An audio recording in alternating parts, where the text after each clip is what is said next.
Rádio Bom Jesus AM apresenta Ponto Facultativo, com o professor Wagner Fontinelli Pessoa.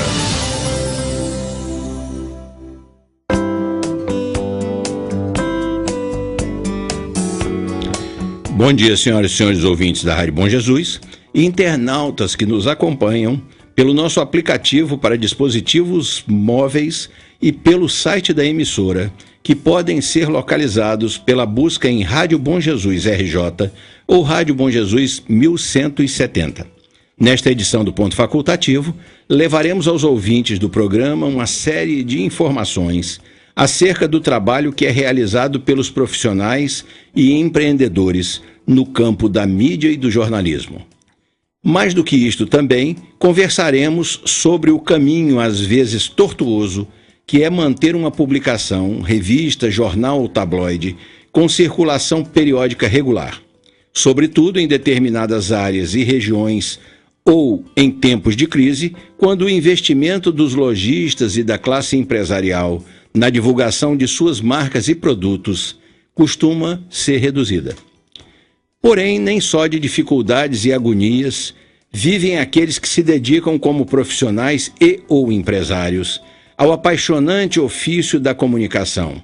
É um trabalho repleto de desafios à criatividade que exige a um só tempo a competência, a sensibilidade e a intuição.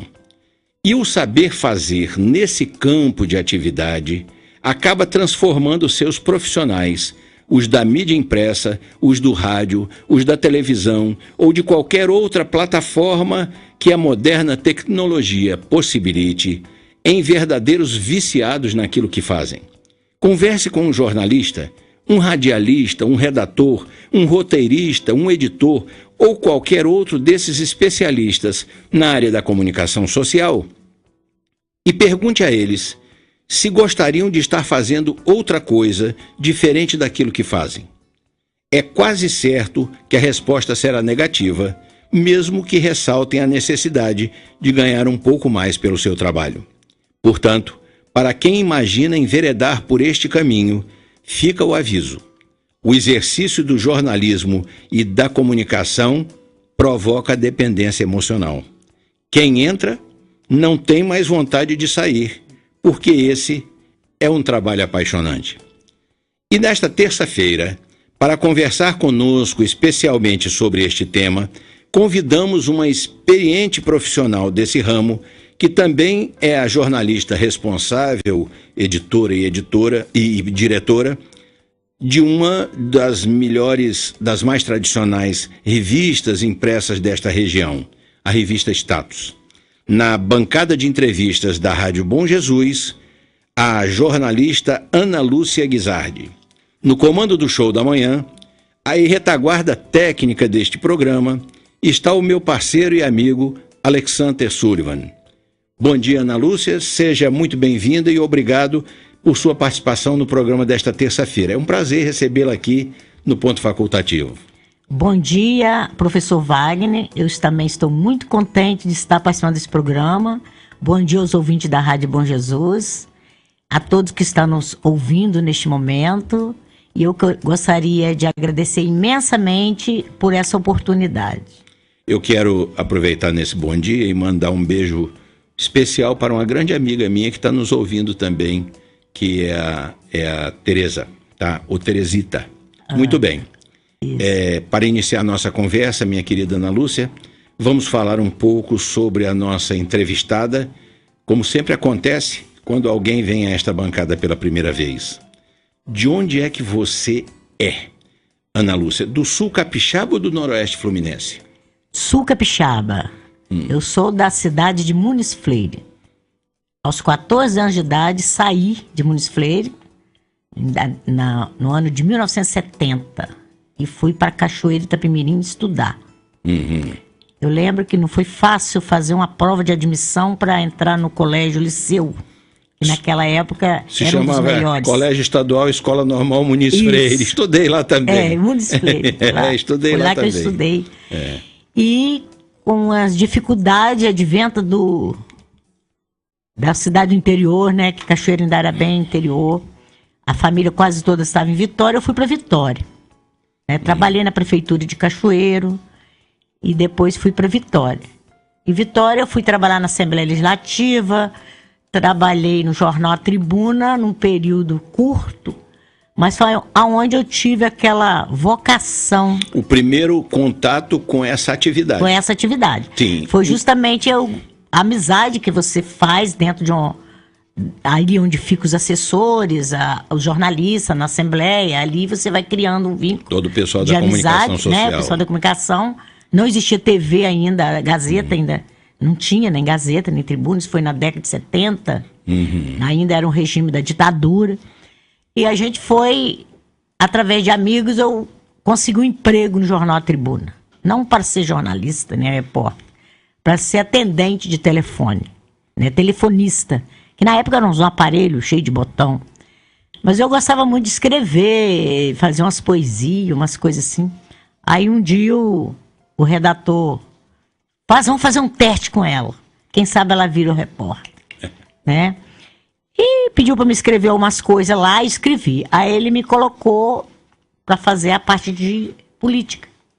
Já que eu tinha continuava vinculada na Assembleia naquele tempo. Você tinha os contatos. Tinha os contatos.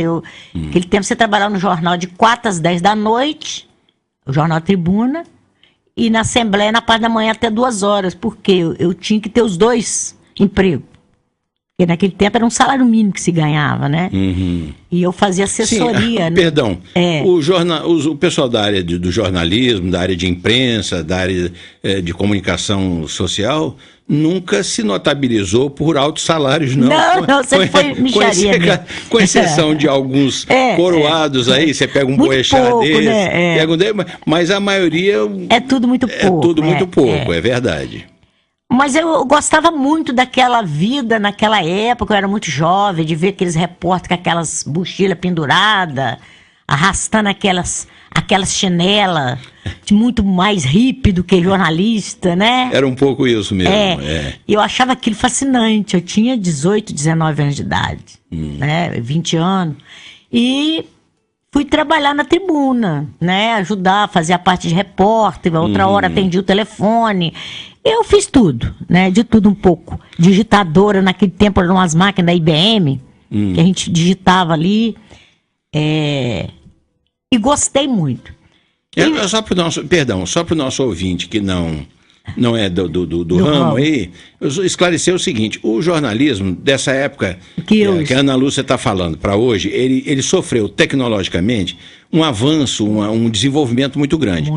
Antigamente as pessoas escreviam à mão, isso num tempo antes do nosso. Os jornalistas escreviam à mão e isso ia para o parque gráfico, lá para o lugar onde tinha a composição. Isso. E os compositores ou linotipistas, dependendo de qual fosse a técnica de impressão, eles então iam pela letra lá do autor do texto, eles iam compondo aquilo para já formar a placa de impressão. Depois isso passou a ser feito em máquina datilográfica, em papel marcado, milimetrado, para poder calcular o espaço, e aquilo era novamente levado para a parte gráfica, era composto. Depois a gente passou a fazer isso em computador, mas ainda sem internet. Muito tempo depois. Sem internet. A gente escrevia, aquilo era gravado num disquete, mandava o disquete e lá então eles abriam aquilo e faziam uma composição. Isso nós passamos da composição manual para o linotipo, do linotipo para o offset, e até que nós chegamos à editoração eletrônica, que é o que nós temos hoje. Você pode praticamente estar digitando, dependendo do veículo, do jornal, você está digitando e já está compondo lá no gráfico, na parte gráfica. Continue. Eu lhe interrompi só para dar esse esclarecimento. Ótimo. E é isso aí. A tecnologia avançou, mas depois de um certo tempo, que a gente já estava dentro da área de jornalismo, como eu tenho ainda diversos amigos daquela época, né? Mas fiquei um tempo sem mexer com jornalismo também. Eu me casei, fui morar em Recife, teve meus filhos, fui para o Rio de Janeiro. E quando eu mudei para Bom Jesus na década de 80 já tinha afastado dessa área, não trabalhava mais com jornalismo, eu recebi um convite de um amigo, que era o Josué Barbosa Pereira, pra gente fazer uma revista aqui no interior. Eu achei aquilo muito estranho, né? Tá certo. Nós vamos, então, já falar de como foi Isso aí. o surgimento dessa revista. Senão você vai contar a história toda de uma vez, aí eu não tenho mais nada para dizer para os ouvintes. Vamos fazer o seguinte, eu quero saber mais alguma coisa a seu respeito. Na sua família, tinha outras pessoas que trabalhassem, atuassem no campo de imprensa, jornalismo, alguma coisa? Não, ninguém. A única coisa que eu lembro na parte de jornal era meu pai, que era um descendente italiano, e recebia os jornais ainda que vinham da Itália e lia aqueles jornais, ele sempre trazia. Às vezes a gente recebia o jornal depois de mais de um mês que ele tinha. Ele chegava na minha cidade de Muniz Freire, que era um local totalmente isolado, não tinha estrada, nada. Quase um mês depois, um jornal impresso. E através de rádio, eu era apaixonada pelo rádio também. É um veículo sedutor. Sedutor, né? E a gente ficava ouvindo as notícias no rádio, a gente ficava ouvindo. Eu achava aquilo muito empolgante, você ficar sabendo. Como é que pode, né, saber dessas coisas tudo? Quer dizer, a sua tradição familiar é das pessoas gostarem de ler jornal. Gostarem de ler jornal, que era o meu pai, uma pessoa que não tinha nem o curso primário total, mas sabia ler e fazia conta muito bem. E gostava de ler, de notícia, morava na roça. Entendi. E eu acho que eu segui esse lado de ler, de leitura, passei a ler. O gosto pela leitura, muito frequentemente, ele decorre do estímulo que os pais dão aos filhos. Isso aí, era o meu pai que eu via ele sempre lendo aquele jornal velho, antigo, e eu passei a ler, né? A princípio a gente lê o Pequeno Príncipe, né? Você lê aquela literatura infanto-juvenil, né? Aí você vai... Aí na escola você já te pedindo outros livros da literatura nossa, brasileira. Eu passei a ler, leio quase todos já. Eu tenho, graças a Deus, eu tenho uma gama de... Nem posso ler mais. Eu tenho problema sério de vista. Começo a ler 2, 3 páginas e já bananou tudo. Cansa.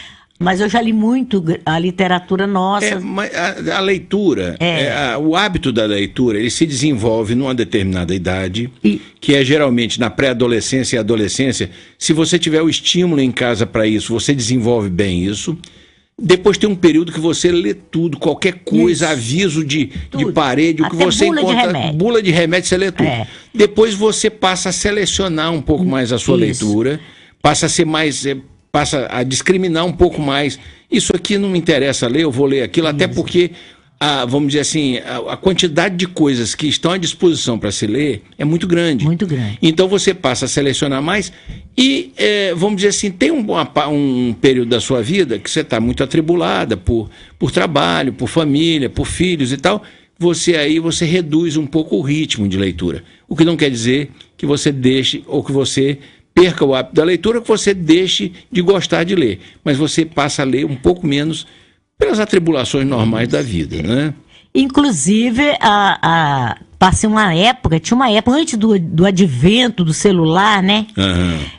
Da internet, que você adquiria através do celular, eu só conseguia dormir depois que eu lia alguma coisa. Eu, antes, deitava na cama, eu tinha que ter algo para ler. Esse é um bom hábito. Uma vez eu cheguei na casa de uma prima, não conseguia dormir, aí eu ficava andando, procurando, futucando a casa toda. Aí ela falou assim, o que você está procurando? Estou procurando alguma coisa para me ler. Não tinha nada para ler dentro daquela casa. Mas nada. Não tinha um jornal, não tinha uma revista, não tinha nada. Eu falei, pelo amor de Deus, me arranja uma bula de remédio aí, porque eu preciso de ler, senão eu não durmo. Ana Lúcia, eu tenho um amigo que diz, brincando, obviamente, ele já tem gente que não lê nem jornal falado. Não. Ele tem uma preguiça, uma falta de hábito tão grande de ler. Aí diz esse amigo meu, não lê nem jornal falado. Tem gente que não lê nem jornal falado. Foi o que aconteceu. Devia ser lá com a sua prima isso. Olha aqui uma coisa. A gente, obviamente, que percebe, né, que você tem um duplo caminho. Você tem, em relação ao jornalismo, você tem um duplo caminho. Você caminha pelo mundo do jornalismo, quer dizer, da produção do texto jornalístico, e você, como eu já disse anteriormente aqui, caminha pela estrada do empreendedorismo, dentro do campo da publicação jornalística. Aí eu quero lhe perguntar uma coisa simples. Onde é que você encontra mais satisfação? É em escrever ou em conseguir publicar o seu e outros textos, onde é que você tem mais satisfação? Eu não estou perguntando o aspecto, vamos dizer assim, a compensação financeira disso. Eu estou perguntando o prazer de fazer. É mais o de produzir uma revista ou é mais o de produzir um texto que possa ser publicado numa revista? Produzir uma revista. Eu tenho a satisfação de ver aquela matéria publicada, que seja escrita por mim ou por meus colaboradores, mas que ela saia publicada e que alguém leia e comenta. Eu li o artigo tal, eu li. Isso é muito gratificante quando alguém leu aquilo que alguém escreveu, né? É muito importante isso. Para quem prefere escrever do que empreender no campo do jornalismo, é muito gratificante.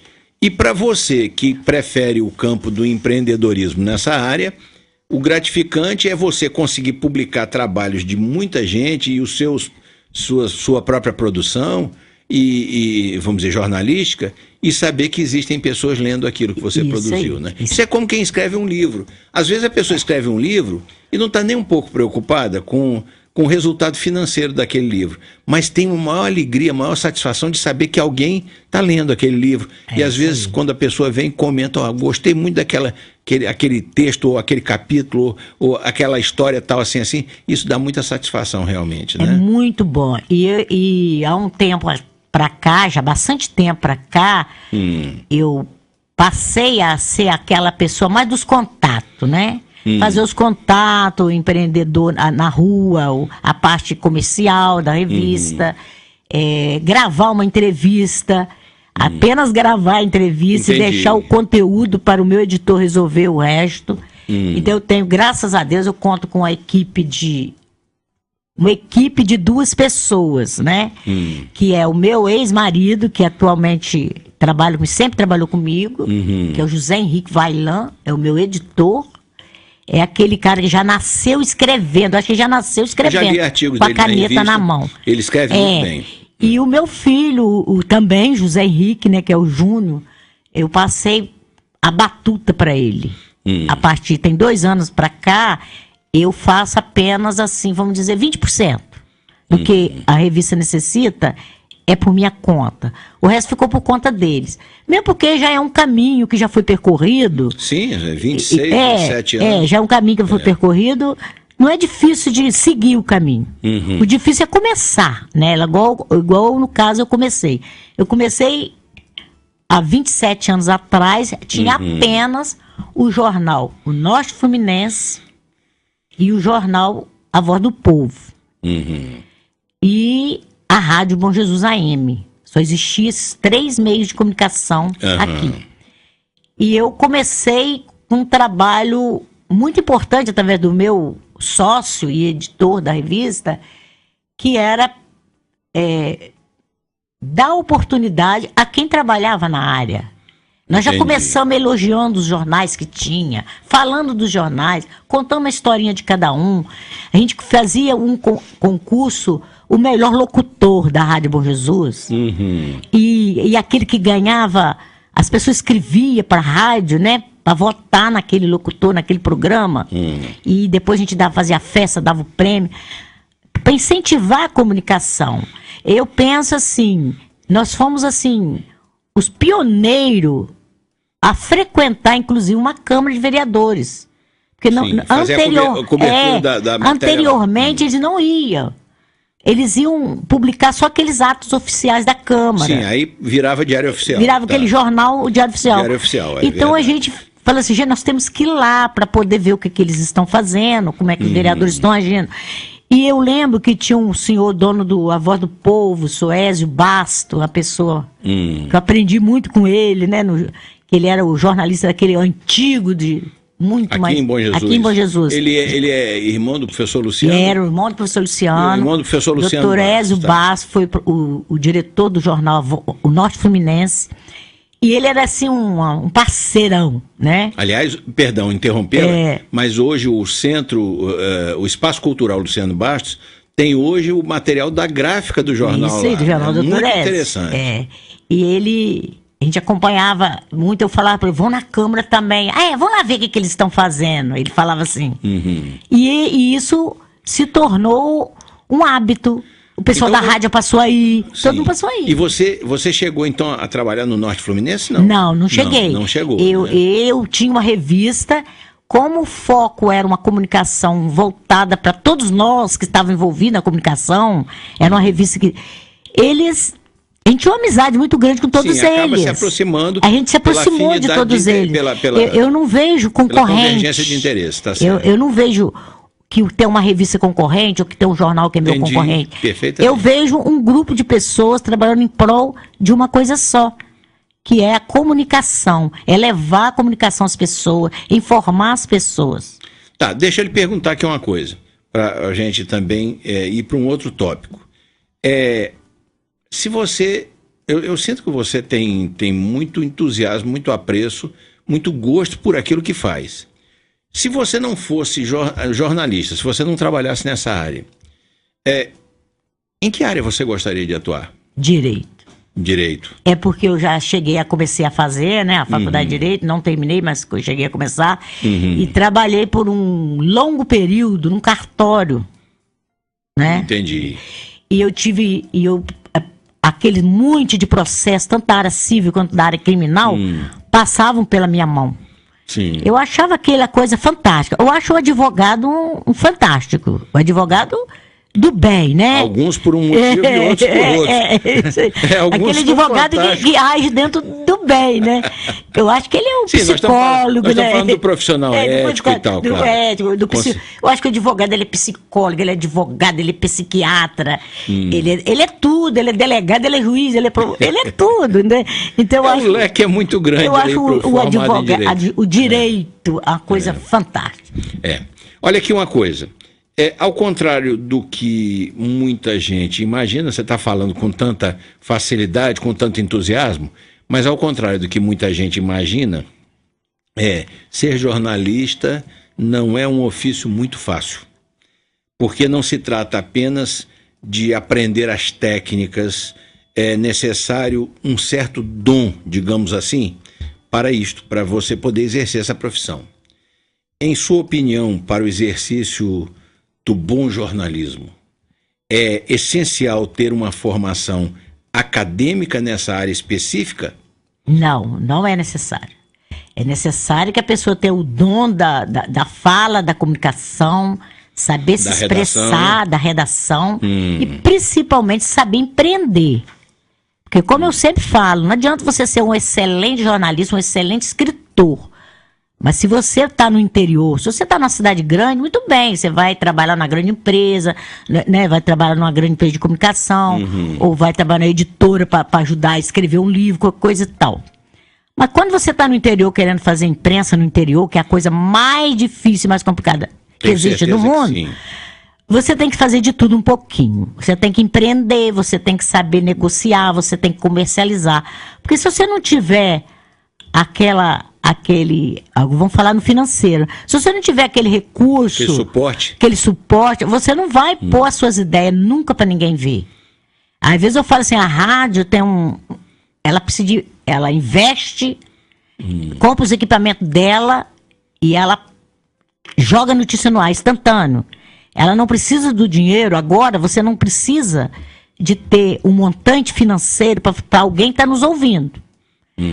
O que está aqui já foram pagos, ou mesmo que estiver pagando. Agora, a gente da revista não. Para o jornal, a revista, o impresso, para a pessoa pegar uma revista na mão e ler, ela tem que ser paga primeiro. Sim, claro. Ela tem que passar, do material. Além de pagar os componentes que trabalham com você, ela tem que pagar uma gráfica. Dentro de uma gráfica. E isso a cada número. A cada número. E a gráfica não entra numa máquina e sai uma revista pronta. Ela tem diversas pessoas dentro daquela empresa ocupada com aquele trabalho seu, né? Tem diversas funções que vai passando, o grampeador, são várias técnicas que eles usam, né? Que eu não sei nem explicar. Várias etapas, o menino que recebe o material no computador, que joga para o cara que vai ver as tonalidades, né, das tintas e tudo. Então são muita gente. Até porque a revista, por exemplo, a Status, ela é impressa em policromia. Em policromia. Então você na policromia, para quem não tem muita noção disso, se você não souber imprimir uma cor sobre a outra para dar um determinado tom, ele sai aquela dupla imagem, parece que está fora de foco. Isso, não é isso? Isso exige técnica, exige um equipamento de qualidade. De muita qualidade, né? Ou seja, uma boa gráfica, se for impresso terceirizado. Exige técnica e exige conhecimento técnico de quem faz. Isso. Senão sai aquele negócio que a gente vê em algumas publicações, em algumas revistas, sai como se fosse uma dupla imagem. Dupla imagem. Porque ele não imprime uma exatamente em cima da outra. E aí dá essa distorção. Isso aí. Então, quando o comerciante, faz um anúncio numa revista, ele não tem noção a quantidade de pessoas que está envolvida naquele processo. Você fez uma propaganda, ele pagou lá, vou dar um exemplo aqui de R$200. Aqui R$200 é reverteram num mundo de pessoas. Por quê? Porque tem o meu repórter, tem o rapaz da rua, tem o posto de gasolina que eu tenho que pagar para trabalhar, tem o cara lá da gráfica, o pessoal da gráfica todo. No mínimo, umas 10 pessoas são envolvidas na produção de uma revista. De um exemplar da revista. Então, o que a gente mais tem dificuldade é de levar isso ao comerciante, ao empresário, que quando ele está contribuindo com um órgão de imprensa, que seja um jornal, que seja uma revista impressa, ele está contribuindo por diversas pessoas ter seu emprego, manter seu emprego. Entendi. Né? Olha aqui. Eu vou lhe fazer, para a gente completar esse tópico aí, eu vou lhe fazer 2 perguntas rapidinhas, para você responder também rapidinho. A primeira é a seguinte, depois de tantos anos dentro desse métier, dentro dessa atividade, o que você considera, que aspecto, que ponto você considera mais difícil dentro do trabalho jornalístico? Vamos dizer, essa parte empresarial, ou existem outras dificuldades que eu digo, não, mas tem a parte empresarial, mas tem uma coisa mais complicada ainda. O que você considera mais difícil para o desenvolvimento do trabalho, vamos dizer assim, do empreendimento jornalístico? É o que? É patrocínio? Vamos dizer assim, qualificação técnica de quem vai executar? O que é o mais difícil? Hoje, com 27 anos de revista, que a gente já domina bem a área da escrita, das informações, eu vejo a maior dificuldade a parte comercial. Porque é muito difícil você qualificar a pessoa para trabalhar nessa área de comercial. Porque esse comercial, assim, vender uma garrafa de água, vender um quibe, é uma coisa. Vender um eletrodoméstico é uma coisa. Agora, vender publicidade, você está vendendo o quê? Você está vendendo um sonho. Para aquele pessoa ter o retorno.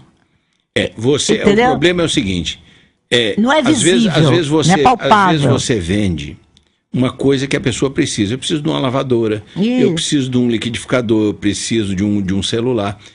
A pessoa vai em busca daquilo que ela precisa, e aí você, como vendedor ou vendedora, você dá as opções. Você tem isso, mas aquilo outro.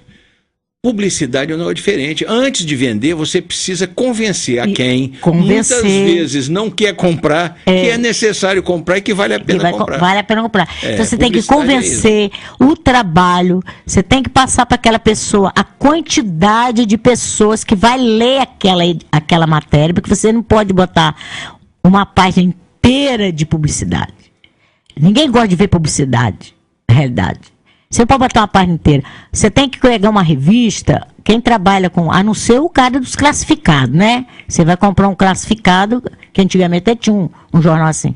Se você tem um órgão de imprensa, você tem que preocupar primeiro com a notícia, o conteúdo da notícia. Porque o conteúdo é que leva você a acabar vendo... ver lá embaixo o que está lá. Ver a publicidade. A publicidade. Aí você está lá, uma matéria do doutor Daniel, que é o nosso amigo.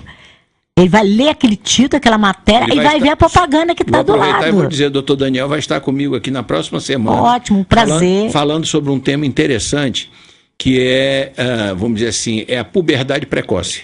Isso Nós vamos falar desse assunto. Muito bom. Mas continuando. Então, eu falando assim, então você tem que ter uma página, você tem que ter a propaganda bem visível, bem feita. um design bonito, para que a pessoa tenha curiosidade de ver, pô, até mesmo que ela não sabe nem de onde é, mas ela vê bonito, colorido, eles vão ver. E cada vez, hoje em dia, está mais difícil, por o advento da nossa a mídia instantânea através das redes sociais. E todo mundo vai para redes sociais, Mas ele não sabe que as redes sociais, ela passa como relâmpago. E tem mais uma coisa. Nem todo mundo que está escrevendo nas redes sociais tem qualidade. Não tem qualidade. Nada. Aliás, é uma aberração, né? Nem todo mundo que se mete a escrever nas redes sociais tem qualificação para escrever. Para escrever na rede social. Eu, por exemplo, não me exponho na rede social, não escrevo nada, dou uma opiniãozinha qualquer a respeito de qualquer assunto que no máximo não passa de 3 linhas.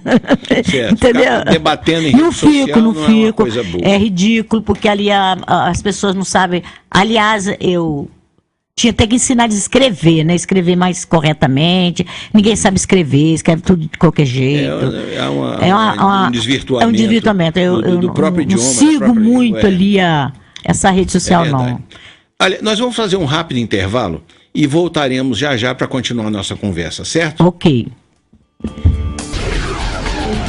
A Rádio Bom Jesus AM está apresentando Ponto Facultativo com o professor Wagner Fontinelli Pessoa. Voltamos a apresentar Ponto Facultativo com o professor Wagner Fontinelli Pessoa.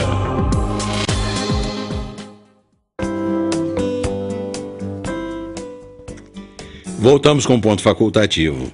No programa de hoje estamos recebendo aqui nos estúdios da Rádio Bom Jesus a jornalista Ana Lúcia Guizardi, que também é responsável, diretora e editora, pela revista Status, uma das publicações mais respeitáveis aqui da nossa região. E com ela estamos conversando sobre a sua profissão e a natureza do trabalho que realiza, com o propósito de levar aos nossos ouvintes informações sobre quem são e o que fazem os profissionais do jornalismo e da imprensa.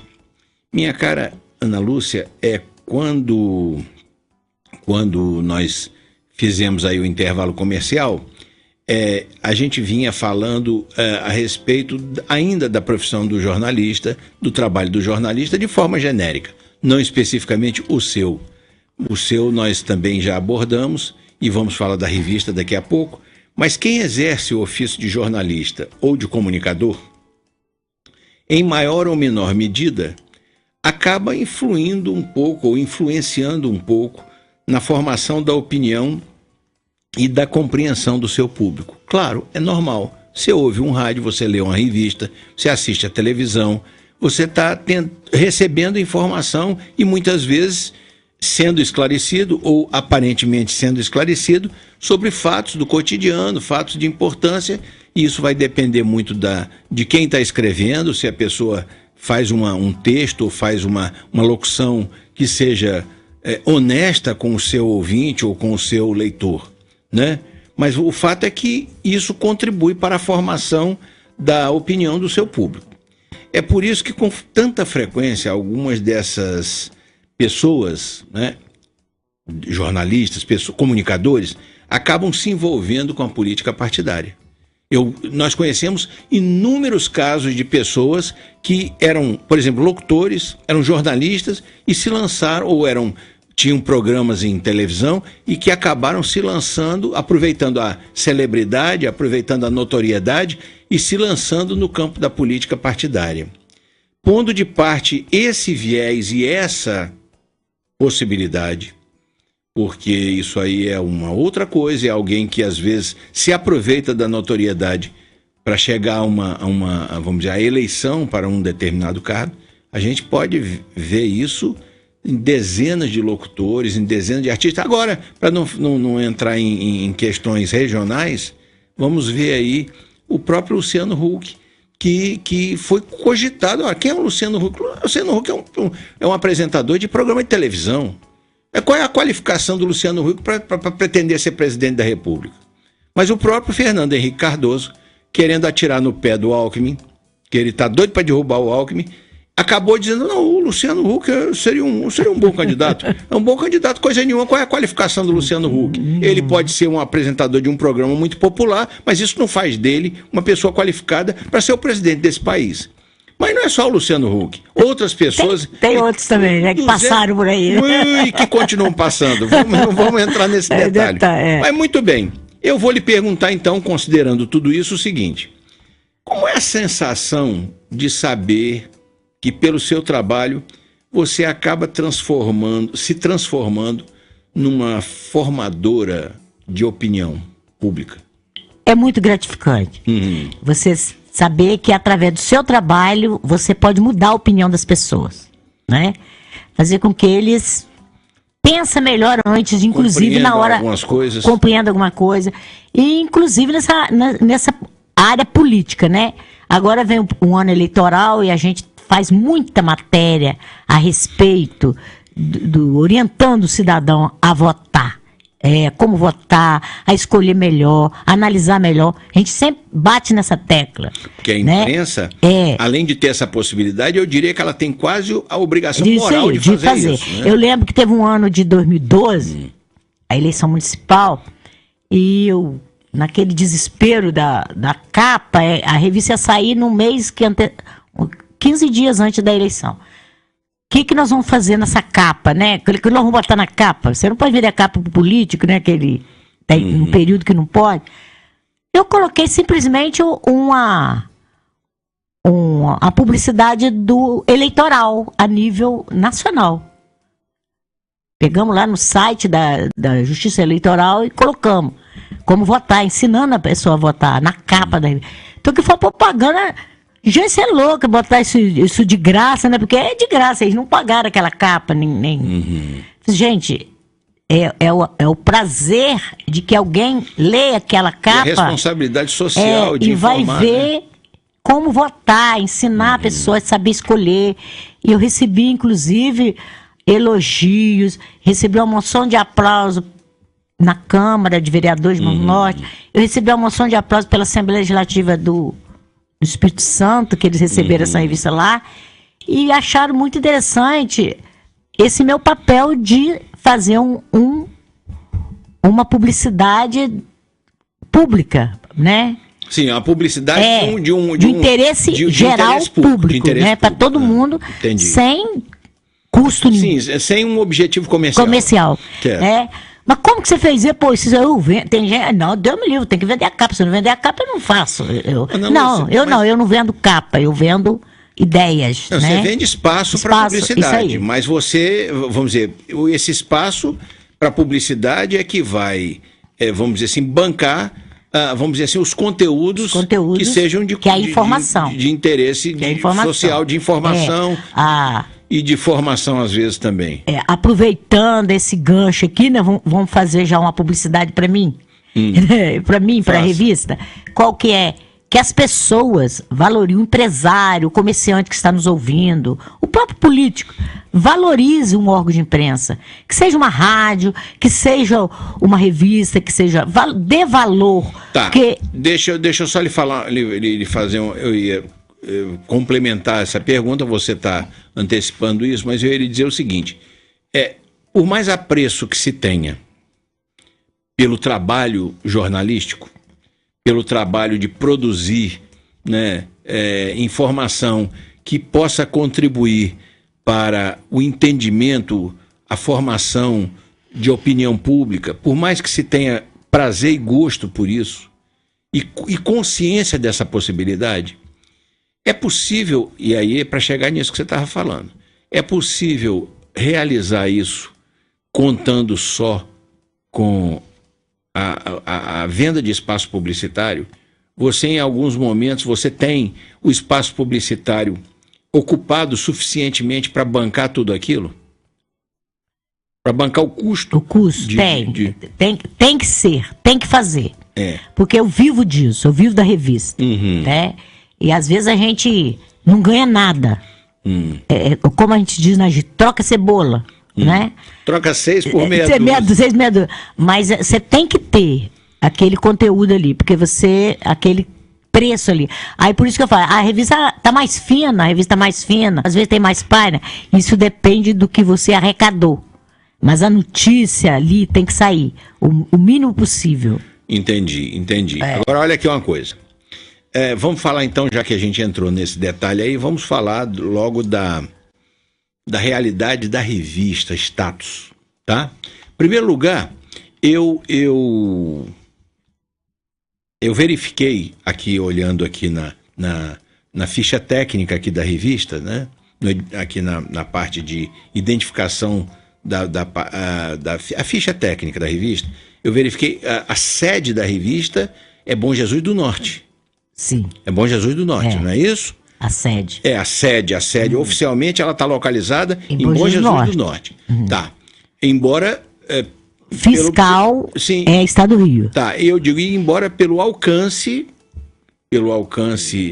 digamos assim, do público que ela alcança, do público que ela atinge, ela vai acabar, vamos dizer assim, circulando pela região do Vale do Itabapoana, aqui. Isso. As cidades do sul capixaba, que estão aqui no Vale, e Bom Jesus do Itabapoana. Além disso, alcança outras cidades? Assim, a revista Status, há 27 anos, ela não atinge só a região do Vale do Itabapoana, que é composto desses 4 municípios. 4 municípios. Bom Jesus do Norte, São José do Calçada, Piacá e Bom Jesus do Itabapoana.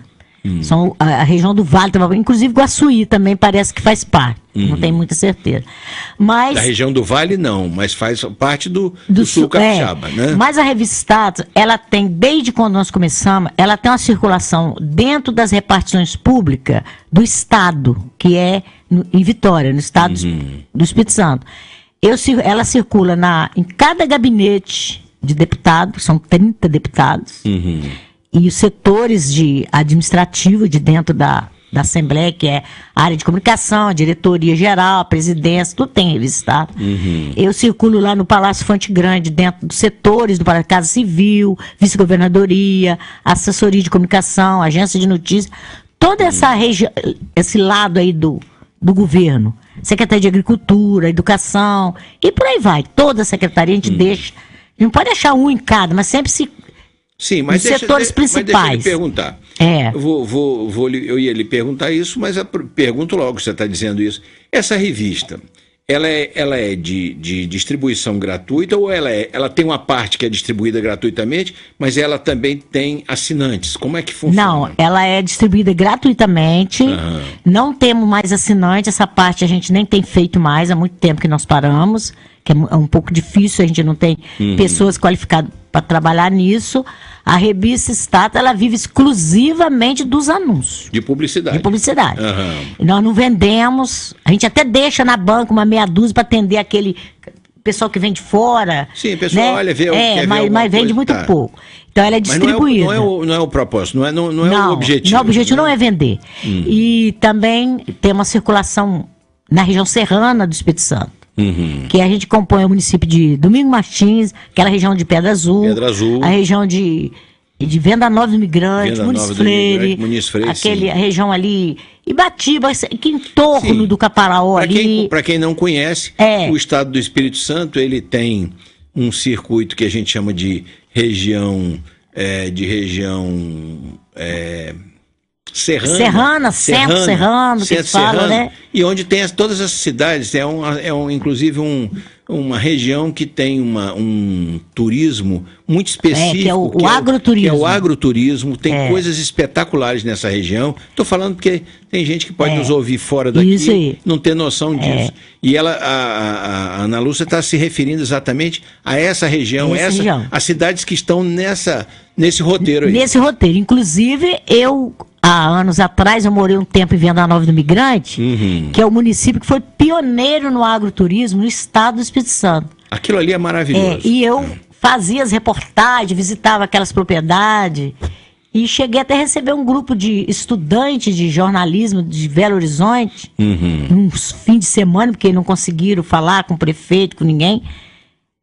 Eles levaram a revista para saber como que era a parte de agroturismo. A reportagem que eu fazia. O Espírito Santo é muito desenvolvido nisso em aí. agroturismo. Então, você se sente muito feliz ver aqueles meninos chegando. Como é que faz? Me falaram que a senhora fez uma matéria sobre agroturismo. Como que a senhora podia nos orientar sobre isso? Eu falei, não, leva a revista e lê. Pronto, você já está com a informação. Com tudo na mão. Pelo menos lê essa revista para você saber. Isso aí. Olha aqui, deixa eu lhe falar uma coisa. Eu tive vendo uma retrospectiva de várias edições da revista ao longo de vários anos que você me mandou, e eu queria mencionar o seguinte: uma coisa que me chamou a atenção foi que ela tem um conteúdo muito variado. Eu conheço revistas também assim de circulação dirigida e tal, que ficam muito ou na parte social ou na parte política, direcionado exclusivamente para esse público. Parte política ou parte social, ou coisa que o valha. Ou qualquer outro foco. Ela tem um conteúdo, a Status tem um conteúdo muito variado, né? E abrangente. Ela trata de assuntos locais e regionais, mas também traz matérias e reportagens muito interessantes sobre temas de natureza econômica, cultural, histórica, ambiental.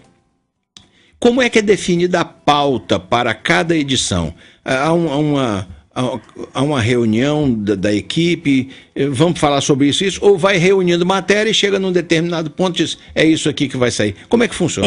Por aí. Você vai reunindo as matérias, porque a gente não... Poucas pessoas que trabalham, né? Então não tem aquela pauta, cada um vai seguir uma coisa, não. Aí junho, teve lá a Semana do Meio Ambiente. Não, vamos falar lá alguma coisa sobre o meio ambiente, né? Março, Dia Mundial da Água, vamos falar alguma coisa sobre a água. Às vezes o Rio Itabapoana, na época da seca, a gente vê o rio lá no fundo. Pega uma matéria ali. Vamos fazer uma matéria sobre o Rio Itabapoana. Então isso vem na mente, assim, automaticamente, aquela ideia de fazer aquele...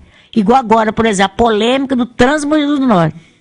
A gente está fazendo vai sair na revista o holofote, né, que eu assinava, passei para o meu filho assinar, sobre o trânsito em Mogi Norte. A gente, desde o início da nossa revista, a gente vem debatendo esse trânsito, que era duas mãos, numa rua apertadinha, uma cidade pequena, e hoje mudaram lá tudo. Tá. Deixa eu dar uma explicação para o nosso ouvinte que não é dessa região. Bom Jesus do Norte e Bom Jesus do Itabapoana são duas cidades que ficam uma de um lado e outra do outro, do rio Itabapoana, que divide o estado do Espírito Santo do estado do Rio de Janeiro, aqui nessa região norte do estado do Rio de Janeiro e sul do Espírito Santo. E tem uma estreita ligação nesse roteiro, nessa linha que vem de Minas Gerais, passando pelo noroeste fluminense, onde nós estamos, e indo para o sul capixaba.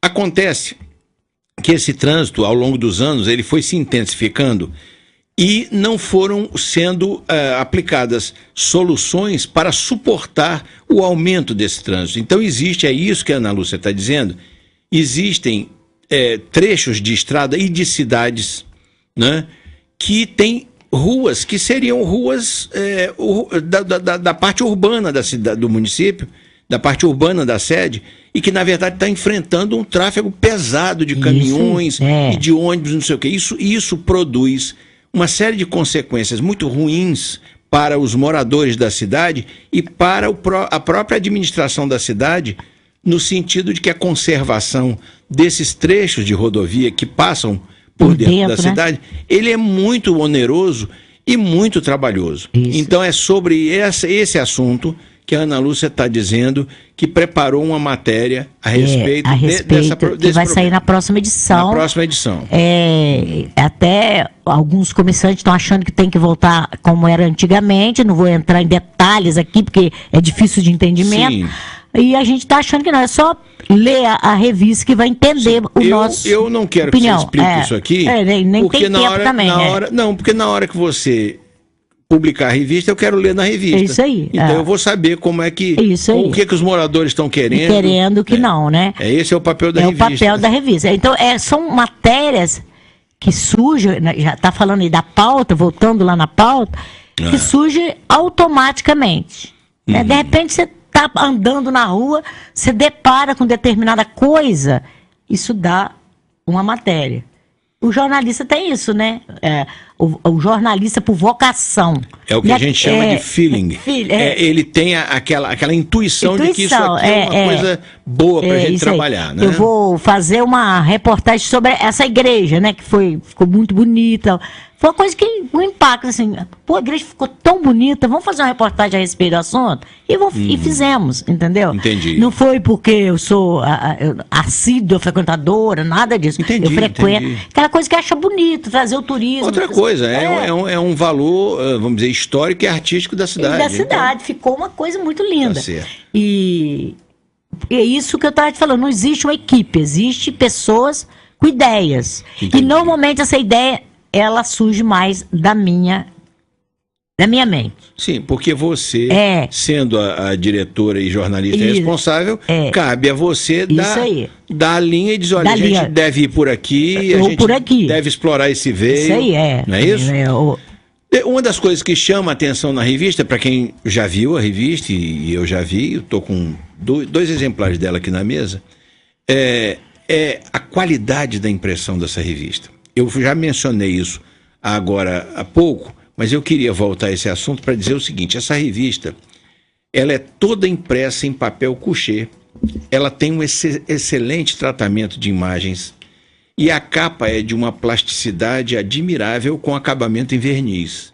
Para quem sabe do que eu estou falando, essa revista ela tem um acabamento, ela tem uma impressão, uma qualidade de impressão que não faz vergonha a nenhuma revista grande de circulação nacional.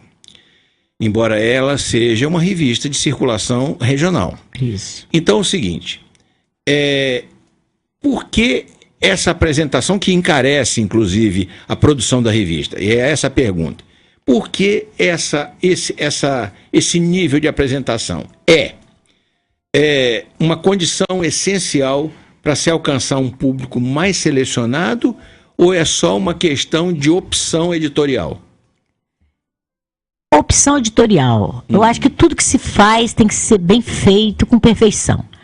E o belo, o bonito, as pessoas admiram o que é belo, o que é bonito, né? E existe aquela frase antiga, né? Quem não é o maior tem que ser o melhor. Nós não somos a maior revista, mas tentamos ser a melhor dentro das nossas condições aqui. Então, e hoje em dia com a tecnologia também, não é porque a tecnologia é tão avançada que hoje em dia já não era assim, já teve casos errados. Hoje em dia não tem como fazer diferente. O papel couché que eu uso e o papel offset, aquele papel mais em conta, não é tão diferença assim de preço. Não é tanta diferença assim. Às vezes a pessoa acha que é uma diferença muito grande, mas não é. E a impressão fica muito melhor. Muito, porque né? o papel couché, para quem tem uma noção disso, o papel couché é aquele papel que ele é como se fosse um papel brilhante, meio plastificado. Esse papel, ele faz uma absorção menor de tinta do que o papel offset. Esse papel sulfite que a gente chama. Então, a impressão fica mais leve, mais nítida, diferente de um papel que absorve mais tinta, fica uma impressão mais pesada. E aí você perde essa leveza, vamos dizer assim, da apresentação. Da apresentação, da foto, das palavras que está escrita, do texto. Então, ela fica muito mais bonita. E a gente busca sempre melhorar. Eu agora estou com uma gráfica do Rio de Janeiro. Eu fiquei muito tempo no Espírito Santo, agora faço no Rio de Janeiro. Não quer que a gente saia, já vai para 3 anos a gente está lá e não quer sair. E, às vezes até sai uma foto meia distorcida. O que eu estou vendo é que o trabalho deles é bom. Mas a gente reclama, eles melhoram da outra vez.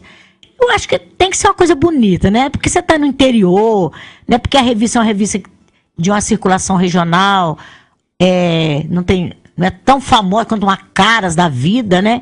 Mas é o que nós podemos oferecer aos nossos leitores, uma coisa bonita, bela, bem feita, com a foto bem trabalhada. Eu acho que tem que ser por aí. E a apresentação é muito bonita. Nós estamos nos aproximando do final do nosso tempo, mas eu queria falar ainda do seguinte. A revista, já de algum tempo para cá, ela instituiu um prêmio que é chamado de Personalidade em Destaque. Eu queria falar um pouquinho sobre esse prêmio. Tá certo? Então vamos começar do seguinte. O que é o prêmio Personalidade em Destaque? qual é o seu objetivo e a que tipo de pessoa ele é conferido? Surgiu no primeiro ano da revista. Existia uma pessoa que era o gerente da Caixa Econômica, um amigo nosso que se tornou o meu assinante. Hoje ele mora em Talva. O nome dele é Hamilton. Essa pessoa virou para mim e falou: Ana, por que você não coloca, faz uma festa para a gente fazer dar prêmio para as pessoas que desenvolvem uma profissão que se destacam em determinadas áreas. Inclusive copiando aquele operário padrão que existia na Rede Globo, naquela época do Jornal Globo. Não era nem TV, era Jornal Globo. Operário padrão. Aí nós pensamos assim, mas como fazer? Ele deu as ideias e nós seguimos, já no primeiro ano da revista. A gente fazia o seguinte: a escola, vamos destacar uma escola. Qual o objetivo de destacar? A gente queria arrecadar alimentos para as instituições que existiam aqui na ocasião, Larandé Luiz, Abrigo dos Velhos. As instituições filantrópicas. Então a gente fazia assim, botava as crianças para arrecadar alimentos. A escola vencedora era que ia receber o prêmio da melhor escola do ano. Uhum. Começamos por aí. Aí botava uma urnazinha dentro da Caixa Econômica, qual o funcionário padrão melhor. A pessoa votava naquele caixa, naquele atendente. A princípio foi assim. O locutor, né, Rádio Bom Jesus, por exemplo, foram assim, 5 anos homenageando os locutores. Uhum. Aí escrevia aquele monte de carta. E cada ano era um locutor. Era o público aí, nesse caso, que votava. Que votava. E assim foi durante o comércio, fazia umas urnazinhas, fazia uma pesquisa rápida na rua. Qual você prefere, qual a loja? Loja tal, loja tal. Era dessa forma. Mas com o tempo, já não é mais assim. Não se faz mais assim, há muito tempo. A gente analisa as pessoas. Então, aquele médico se destacou, aquele médico, a gente convida aquele médico para participar desse evento. Tá. É aquele político, é aquele advogado. Isso é decidido no nível, vamos dizer assim, da equipe, ou existe uma comissão designada para fazer isso? Não, eu mesma, a gente mesma analisa. Aquela pessoa que te acompanha durante o longo da sua carreira, o trabalho. Por exemplo, você tem um programa. O seu programa, você analisa o seu programa, analisa o valor que ele tem para a comunidade e faz essa homenagem, entendeu? Isso vale para um programa, isso vale para a própria Rádio Bom Jesus, para o comércio. Isso vale para restaurante. Para restaurante, para todo mundo. Entendi. A gente analisa aquilo ali mais ou menos. A gente não vai também, mesmo porque moda, né? Tem a loja que trabalha com moda. Existe várias, 1000, né? Quantas tem? Mas existe aquelas que têm um destaque maior. Entendi. Às vezes nem cliente nosso não é. Tá. A pessoa pensa que eu sou quem eu sou. Não, entendi. Não é. Deixa eu só lhe perguntar, existe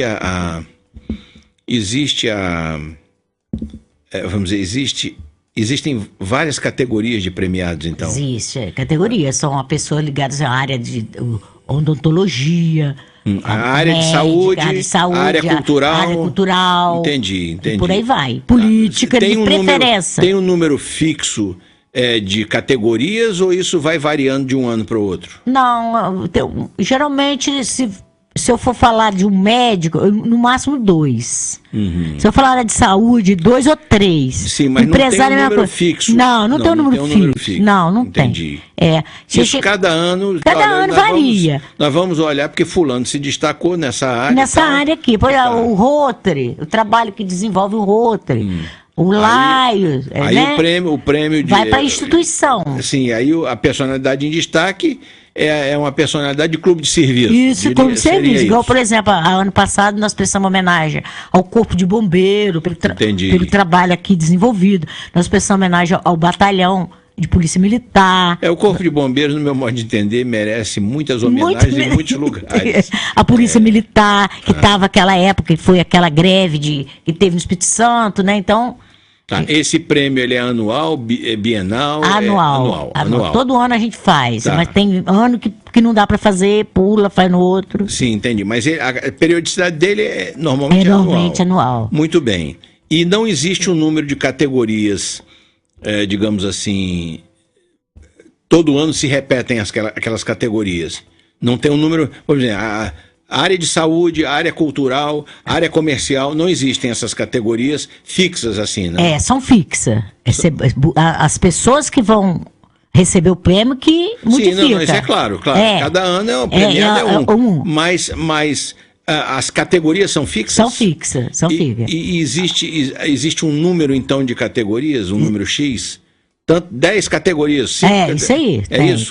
Tem que ter, porque senão vira uma confusão. Confusão danada. Então, 10 categorias na área de saúde, 5 na área tal, tanto na área tal. Entendeu, né? A pergunta agora vem o seguinte: quando é que é feita a entrega dessa premiação? Existe uma época própria para isso ou varia de ano para ano? Varia de ano para ano, mas há 3 anos para cá, eu fiz os 25 anos da revista Status, nós fizemos em 2016 lá no Espaço Verde.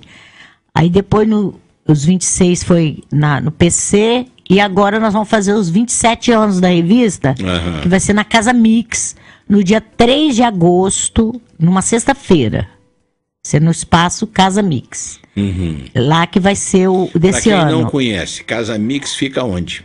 Fica no antigo Aquaplay, né? Que agora era um clube, né? Era um parque aquático. Era um parque aquático. Aí eles adaptaram, hoje é uma casa de eventos. De eventos. Entendi. Muito boa, muito bem feita. Vai ser lá, muito bem feito pelo grupo JNF, que construiu aquilo ali. Sim, foi o grupo, um grupo comercial aqui de Bom Jesus. É muito bom, e eles estão cedendo para casamento, para muitas coisas. Entendi, e eu lhe pergunto o seguinte, para a gente concluir, quando é que ocorrerá a edição 2018 do Prêmio Personalidade em Destaque? Logo após o evento, no mês de agosto. Vai sair uma revista anterior ao evento, com todas as personalidades, um perfil de cada personalidade que vai ser homenageada, que é a edição especial. Com um destaque ali das pessoas isso aí. Que serão premiadas. E depois, em agosto, vem a cobertura do evento em si. Sim, aí vem uma revista tratando do evento. Do evento. É isso. É isso aí. Pois bem, assim nós chegamos ao termo final dessa nossa conversa muito interessante e elucidativa para quem sabia pouco sobre a profissão, sobre o trabalho na área de imprensa, de jornalismo e também sobre, vamos dizer assim, a revista em si, né? Que nós tivemos aqui nesse dia do Ponto Facultativo, nessa edição do Ponto Facultativo. Sobretudo porque nos permitiu levar ao público ouvinte uma série de esclarecimentos sobre essa temática. Eu quero agradecer por sua participação na edição de hoje a jornalista Ana Lúcia Guizardi, que é a responsável, como eu disse, diretora e editora da revista Status, que é a primeira das publicações deste gênero aqui na região, por sua vinda aos estúdios da 1170. Para participar do programa e, do mesmo modo, também agradeço ao público ouvinte por sua sempre importante audiência. Minha prezada Ana Lúcia, o microfone da Rádio Bom Jesus encontra-se à disposição para as suas despedidas. Eu que agradeço a oportunidade de estar aqui, ser convidada pelo programa. Agradeço muito ao professor Wagner de ter lembrado de mim. Foi um bate-papo, alguma coisa às vezes ficou até meio confusa, não tem muita intimidade com essa parte de jornal através de rádio, mas foi o que eu falei, a realidade do que é o jornalismo. E eu agradeço a todos que estão nos ouvindo e que continuam ouvindo, né, o programa. E tudo de bom para vocês e um bom dia. Tá bom, olha, obrigado uma vez mais por vir ao Ponto Facultativo, que é um espaço semanal dedicado a conversas com pessoas que, pelo que sabem, pelo que fazem, pelo que realizam, sempre contribuem para trazer e levar até o nosso público ouvinte informações importantes sobre assuntos diversos. Um abraço para os parceiros desta emissora e, na sequência, ficam os senhores ouvintes com o meu parceiro Sullivan para o prosseguimento e encerramento do Show da Manhã. Eu sou Wagner Fontinelli Pessoa e esta é a Rádio Bom Jesus. Até a próxima terça-feira neste mesmo horário e tenham todos uma boa semana. A Rádio Bom Jesus apresentou Programa Ponto Facultativo com o professor Wagner Fontinelli Pessoa.